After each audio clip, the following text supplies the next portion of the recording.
कबूतर का जोड़ा और शिकारी। एक निर्जन स्थान में एक व्याध रहता था। उसके परिजनों और सगे संबंधियों ने उसका त्याग कर दिया था। वे उसके जीव हत्या के कार्य से अप्रसन्न थे।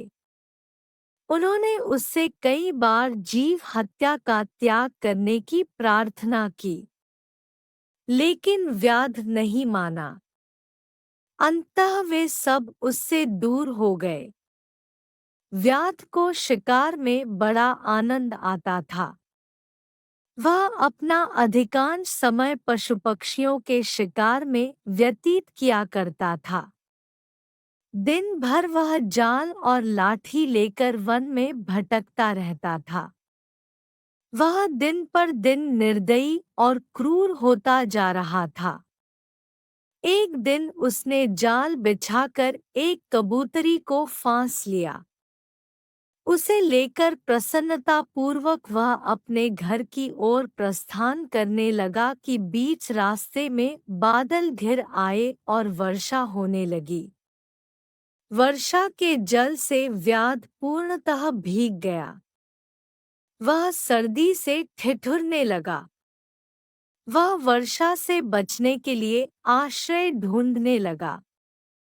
कुछ ही दूर पर उसे पीपल का वृक्ष दिखाई पड़ा।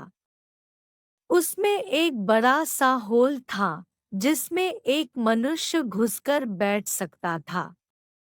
व्याध ने सोचा कि कुछ देर के लिए यहाँ शरण लेना उचित होगा। वह होल में घुस गया और बोला, इस होल में रहने वाले जीव मैं यहाँ कुछ देर आश्रय ले रहा हूँ। आशा है तुम्हें कोई आपत्ति नहीं होगी। इस सहायता के लिए मैं आजीवन तुम्हारा ऋणी रहूंगा।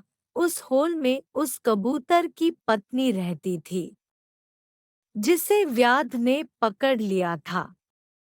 वह अपने पत्नी के बिछड़ जाने के कारण दुखी था और विलाप कर रहा था। कबूतरी ने जब स्वयं के प्रति अपने पति का प्रेम देखा तो भावुक हो गई। वह मन ही मन सोचने लगी कि मैं कितनी भाग्यशाली हूँ जो मुझे इस जीवन में ऐसा प्रेम करने वाला पति मिला। इन्हें पाकर मेरा जीवन धन्य हो गया। वह अपने पति से बोली, स्वामी, विलाप मत करो, मैं यही हूँ। इस व्याध ने मुझे जाल में पकड़ लिया है। कदाचित ये मेरे कर्मों का फल है। लेकिन आप मेरी चिंता में व्याकुल ना हो।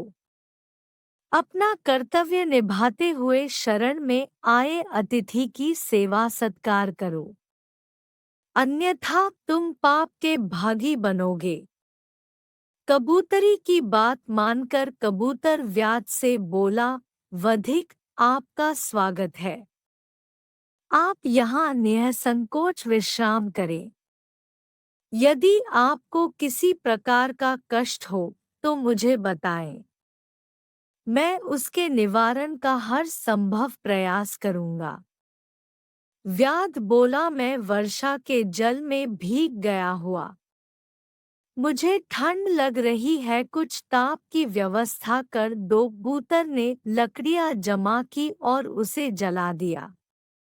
अतिथि आग सेंकने लगा और उसकी ठंड दूर हो गई। फिर कबूतर ने सोचा कि अतिथि अवश्य भूखा होगा, मुझे इसके लिए भोजन की व्यवस्था करनी चाहिए। लेकिन उस समय उसके पास अन्न का एक दाना नहीं था। वह विचार करने लगा कि क्या करूं कि अतिथि की भूख शांत कर सकूं। कुछ देर विचार करने के बाद उसने निर्णय लिया कि अब तो कबूतरी भी मेरे साथ नहीं है।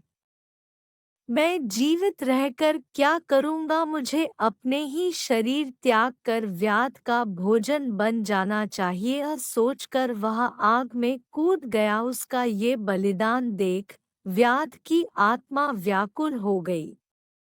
वह आत्मग्लानि में डूब गया और मन ही मन स्वयं को धिक्कारने लगा। उसी क्षण उसने कबूतरी को मुक्त कर दिया। कबूतरी ने जब अपने पति को आग में जलता हुआ देखा तो विलाप करने लगी और कहने लगी कि ये मेरे कर्मों का फल है, जिसकी सजा आपको मिली। अब मैं अकेली इस संसार में जीकर क्या करूंगी। कबूतरी ने भी आग में कूदकर अपने प्राणों का त्याग कर दिया। बूरत और कबूतरी का ये बलिदान देख व्याध की आंखें खुल गई। उसने उसी समय जीव हत्या त्याग देने का प्रण किया।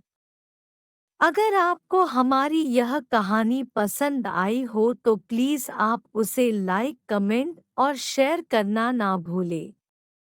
और हाँ, हमारे चैनल आयुतून्स को सब्सक्राइब करना ना भूलें।